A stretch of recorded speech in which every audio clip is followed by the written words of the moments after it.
Afternoon Adventures. It's your boy Jacob, aka Half Sanity, back with another Sorcerer video. I know it's been a while, but I got a new hard drive for my laptop, and I've been struggling to get the settings back where I want them. So, we're back now, and without further ado, let's talk about 5th level Cleric spells and Metamagic and how they interact.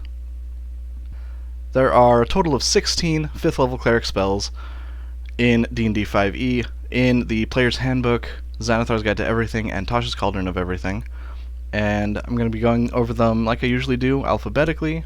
Not always alphabetically, but this time it's alphabetical, except for the Xanathar's Guide to Everything. Ones will come after the PHB, and Tasha's, the one spell from Tasha's, will come after that. So let's get right into it with Commune. Now, Commune is functionally similar to spells like Augury or Speak with Dead. Basically, you get a short amount of time to ask a certain amount of questions. In this case, it's 1 minute, and you get 3 questions. So, you can cast it as an extended spell to double the time, but that won't get you extra questions, so there's not really a reason to. And Commune's not really viable with the other Metamagics anyway. So, that's kind of that. The spell kind of stands on its own. So we're going to move on to Contagion. Contagion is an interesting one because it can be twinned, and it is a pretty potent spell. It already lasts a long time, so you don't need extended spell. And Contagion's an interesting spell because it opens with a melee spell attack, unlike a lot of spells that deal with saving throws. So it is eligible for the Seeking spell Metamagic from Tasha's Cauldron of Everything, which says that if you miss, you can use the Metamagic option to spend 1 sorcery point and re-roll the attack roll using the second result. So, if you spend your 5th level slot, walk up to somebody, tap them with your magic hand, and miss with your attack roll, you get another chance. Also, you can use that Metamagic with another Metamagic. If you've already used a Metamagic option on the spell, you can still use Seeking spell, which comes into play when you think about touch spells and the distant spell Metamagic. You can use distant spell to spend 1 sorcery point and cast a spell with a range of touch as a spell with a range of 30 feet instead. So you can cast Contagion, touch somebody from 30 feet away, make your melee spell attack, which is a little weird, but that's how it goes, and if you miss, you can still spend another sorcery point to re-roll. I like distant spell for this one because getting right up in melee range with an enemy isn't always a great idea, especially if you aren't wearing that much armor or probably don't have as much health as some of your teammates. Might not be the best idea to walk up to the front line. So, yeah, distant and Seeking I think are going to be the choices for Contagion. So let's move on. I've talked about Contagion long enough to Dispel Evil and Good. This one is also an interesting spell just in the way it works, because you have to spend an action casting the spell, and it gives you some benefits similar to Protection from Evil and Good, being that certain creature types have disadvantage on attack rolls against you. And then you can use another action to end the spell and also end someone else's possession, charm, or frighten effect that they have on them from one of those creature types. Or you can use that subsequent action to end the spell and banish a creature, essentially. Now the difference between this spell and banishment, the 4th level spell, is that you don't have to concentrate on the spell for the remainder of the minute to keep that creature in its home plane. It's just you dismiss the spell, and if the creature fails its saving throw, it's gone, which is nice.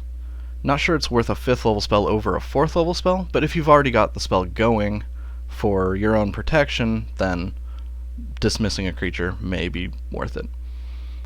As for Metamagic, the spell does last up to 1 minute, so it is eligible for extended spell, but if you're planning to dismiss the spell for one of those other effects, that's going to be worthless to you anyway. The pick, I think, for this one is actually Quicken, because there's nothing in any of the rules saying you can't quicken the spell and then use an action the same turn to dismiss it. So instead of casting the spell one turn, waiting a full round, and then kicking a ghost out of your friend's body, or ending a charm or frighten effect on your buddy, or banishing a creature, you can do it the very same turn. That's pretty useful. Well worth the 2 sorcery points, I think. Next one up is Flame Strike, which I'm sure you could tell by my tone there, isn't a pick for Divine Souls. It's the same damage as Fireball, but 2 levels higher and in a smaller radius. So why cast it? But if you're going to cast it, of course the empowered spell Metamagic can help increase its damage by re-rolling low dice. And you can cast it as an as a distant spell to increase its range, which already isn't as good as Fireball either. But at the end of the day, just cast Fireball. You're a sorcerer. Just cast Fireball. Next, Gesh. Gesh is a spell that I don't see players casting a lot. It's more of a thing to use for NPCs, either on the players to compel them to do a thing or take a large amount of psychic damage, or sort of on each other as a plot device to maybe have a villain controlling a townsfolk person, or controlling someone else under pain of large amounts of psychic damage. But if you're going to cast it as a player, it already lasts a very long time. It does take an action to cast, but I don't really see a situation in which you'd need to quicken it. And also the spell has a range of 60 feet, so again, distant, you're probably not going to be in a situation where you're between 60 and 120 feet casting this particular spell, so the usefulness of distant will be situational at best. But what it can do is be twinned, as it targets a single creature. So you can compel 2 creatures to behave in a certain way, or to do a specific thing, or to not do a specific thing, instead of 1. And that's... I love Twin Spell. It's literally twice the value of your... doubles the value, of your spell slot. The spell can also be heightened to give disadvantage, as Gesh only gives 1 saving throw for its entire duration of 30 days. You want someone to fail that saving throw. So giving them disadvantage is one of the few situations where I personally would see heightened as worth the 3 sorcery points. It's costly, but in this case it has a lot of value. It carries a lot of value. After Gesh is Greater Restoration, one of the prime healing support spells in the game. It cures petrification, it removes exhaustion, it does everything. And, well, not everything. It does a lot of things. And being able to cast it on 2 people makes it well worth the sorcery points for Twin Spell, I think, especially considering Greater Restoration has a cost of material component of a 100 gold piece diamond. So, being able to split that cost between 2 people gives you even more bang for your proverbial buck. So Twin Spell is the pick, I think, for Greater Restoration. I've cast Greater Restoration as a Twin Spell so many times. It's just fantastic. Greater Restoration also has a range of touch, so it can benefit from Distant Spell, giving it a range of 30 feet instead, just like Contagion, just like plenty of other spells. Well worth a sorcery point when the situation arises that you need that extra distance. So let's move on from that to Hallow. Hallow is very much an out-of-combat utility type spell, not for use in combat, as its casting time is very long. Isn't really eligible for many Metamagics. I think the only one that stood out to me even a little bit was the Distant Spell Metamagic, because it does have a range of touch, but if you are hallowing an area, you're probably going to be in the area, probably going to be in the middle of it. So being able to cast it 30 feet, centered 30 feet away, is that really useful? I don't think so in most situations. It is an option if it arises. That's about all there is for Hallow, so let's move on to Insect Plague, which I found out is the only spell on this 5th level list that is also a sorcerer spell. I have never seen a sorcerer cast it. I don't think I've ever seen a sorcerer learn it, but there it is. It's an interesting spell because it's a damaging spell that sits in an area and lasts for a period of time, but it lasts for 10 minutes instead of the usual 1 minute. It can be doubled by the extended spell to 20 minutes. Fights don't last that long, so I don't really know when you would use it like that, but if you have a reason to keep people out of a room or a small building for 20 minutes, there you go, I guess. Insect Plague is also eligible for the Empowered spell Metamagic, rerolling low damage dice, and because it's the sort of spell that lasts a period of time, you can use it every turn that it deals damage, every time that it deals damage. Although, if you use it every time, it's going to burn through your sorcery points pretty quickly. However, it does deal damage initially when you cast it, so that initial burst against a large amount of creatures could be worth raising up the damage. Insect Plague also has a very respectable range of 300 feet, so doubling that with the distance spell to 600 puts you at the same range that a sharpshooter archer with a longbow, for example, will be able to hit with, or a warlock with the Eldritch Spear invocation for Eldritch Blast and the Spell Sniper feat can also hit 600. It's a matter of actually having an encounter at that range. Doesn't happen that often, but when it does, you could stand beside your archers and say, hey, yeah, I can deal damage also. I can be a part of this ambush, or what have you. Siege, perhaps. Halfway down the list we have Legend Lore, which is another out-of-combat utility spell. Isn't really eligible for Metamagics. It has casting time of 10 minutes, range of self, duration instantaneous. Doesn't really interact with Metamagic. I think the only one you can use with it is Subtle Spell, and if you're already casting a 10-minute sort of ritual, then I don't really see a point. But it is an option, and it's about the only option for Legend Lore. So we're going to press forward to Mass Cure Wounds. Mass Cure Wounds can be quickened, and it can be subtly cast to avoid being counterspelled, which could be useful if you're against spellcasters.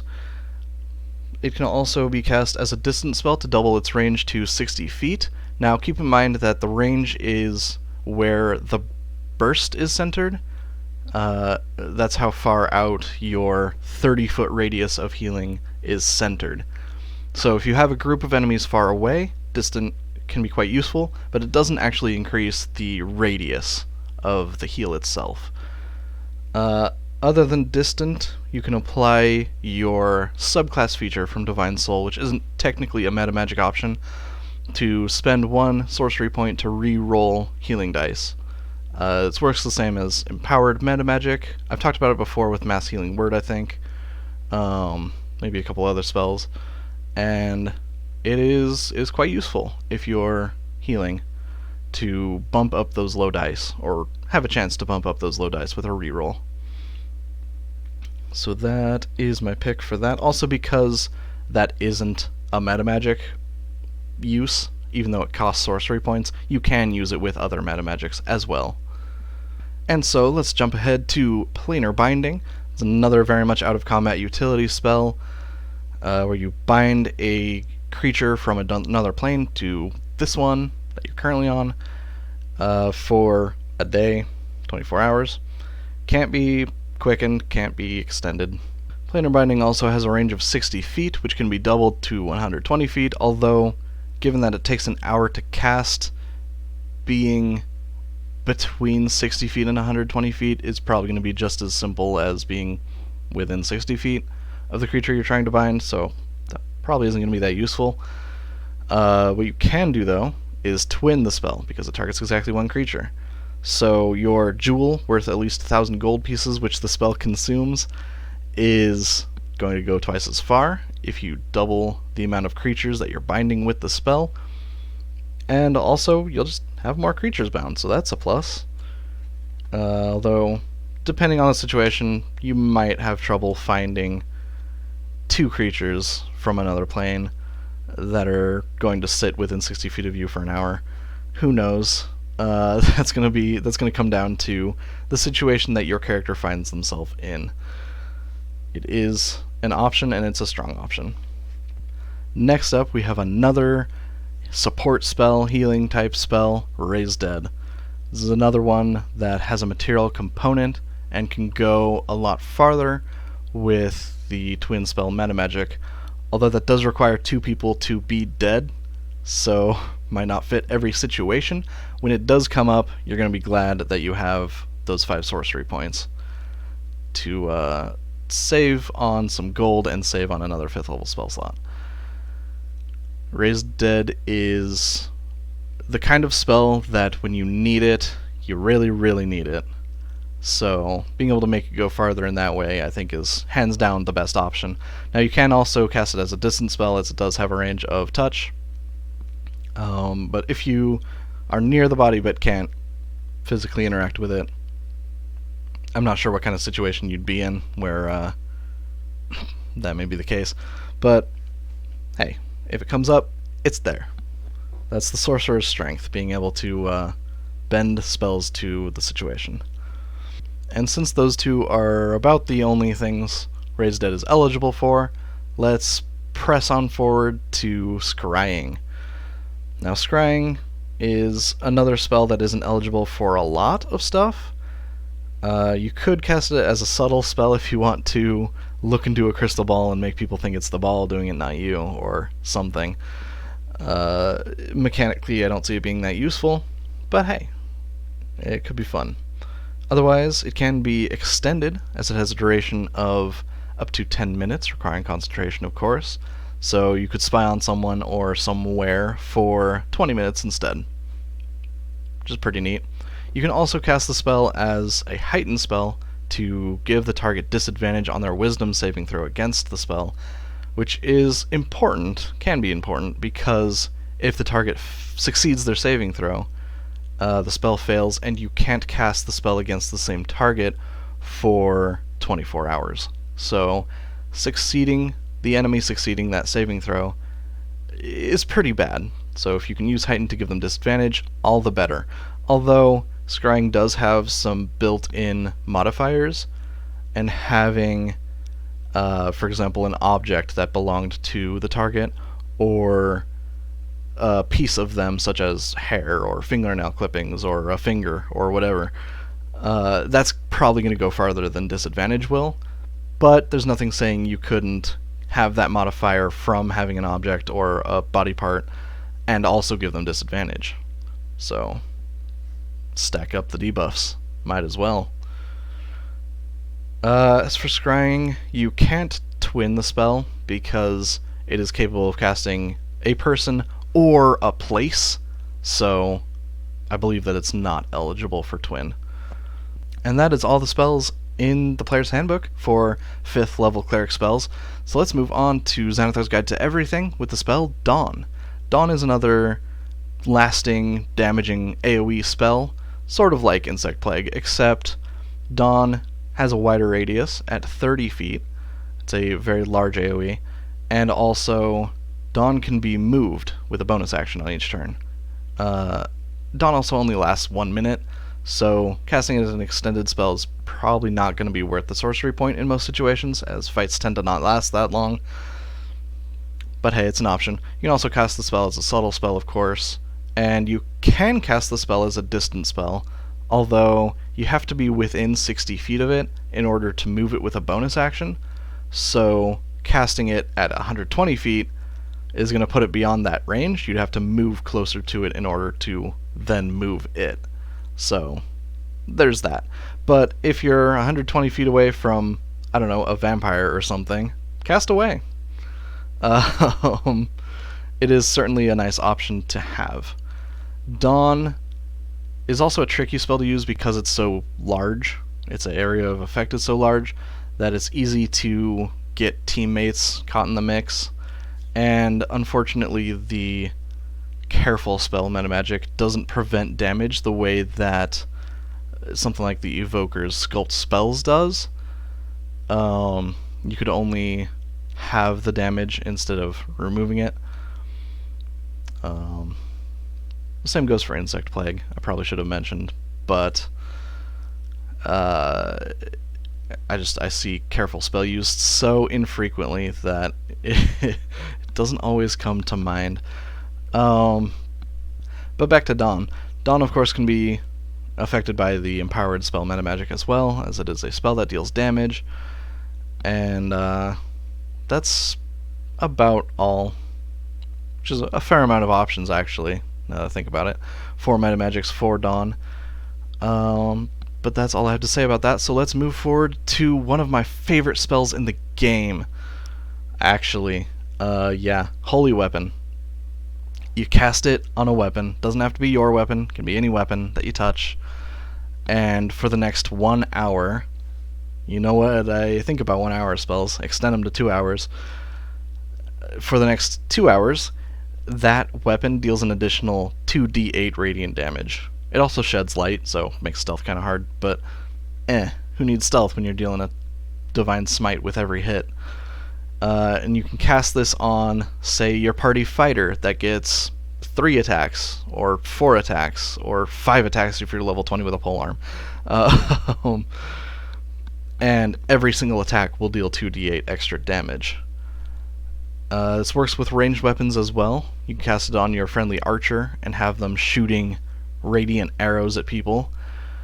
And it's just generally a good way to improve damage for your team over a long period of time. Because its duration is so long, it's pretty easy to get this to last through multiple fights. Basically, when you walk into enemy territory, whether it's a fortress or a evil wizard tower or a cave filled with goblinoids, I don't know. Just cast it when you walk in, and then you're golden. You can even, with extended spell Metamagic, you can even have a fight, take a short rest if applicable, and then still have another little under an hour to go adventuring further and have more battles. Holy Weapon is also a bonus action, so you can cast it at the start of a fight. You're limited to cantrips with your action or a different action, but still, it's possible to light up someone's weapon with Holy Weapon and then also throw out a cantrip or just dodge for your first turn or something if you don't have it up before the fight. I have also cast Holy Weapon a number of times, as a distance spell because there are situations where you're maybe a little too far away from your compatriot that you want to buff, so moving toward them, getting within 30 feet, and then casting the spell is often a lot easier than getting all the way to them. So that can be useful.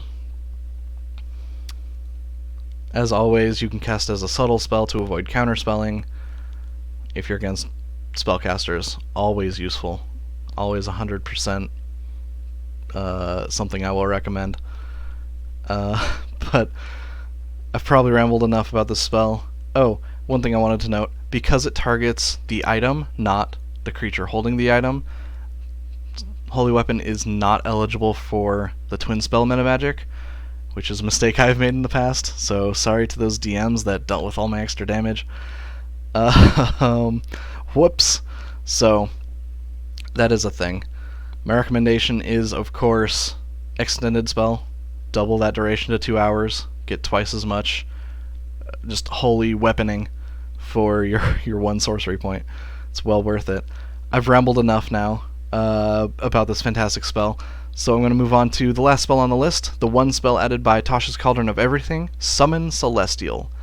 Of the summon spells added by Tasha's Cauldron of Everything, this is the only one that clerics get, and sorcerers don't get any. So as Divine Soul, Summon Celestial is going to be your only choice for summoning a creature with these new Tasha spells.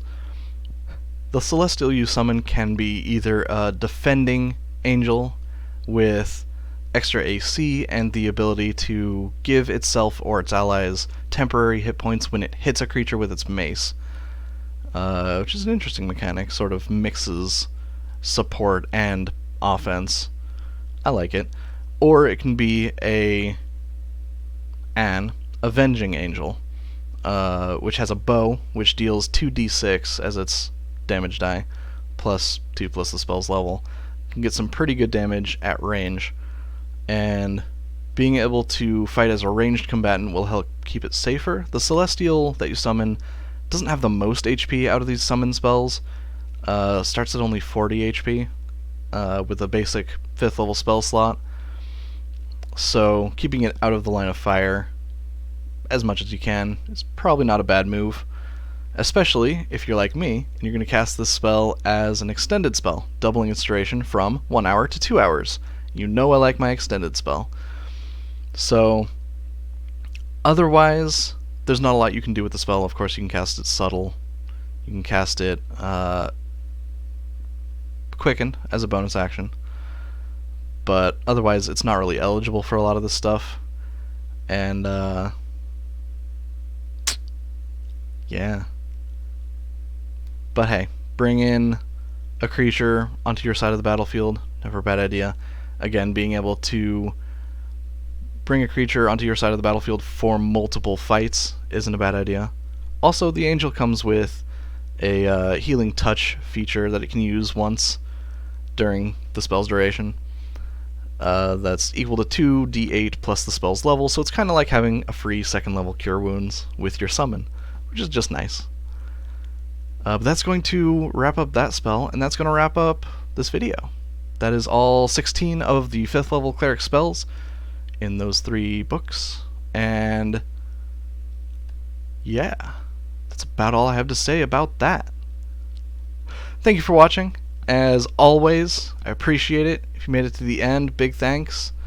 The YouTube algorithm is starting to kind of figure out who I am. Feels real nice, but if you want to see the next videos and see videos in other veins that I talk about in the future, go ahead and hit that subscribe button. Otherwise, YouTube might not tell you when those are out. And if you like the video, please leave a like, because it helps me out and it helps me know what people are watching and what people are into. Thanks, guys. And I'll see you in the next one. 6th level spells. It's coming sooner than this one was. Yeah. Peace.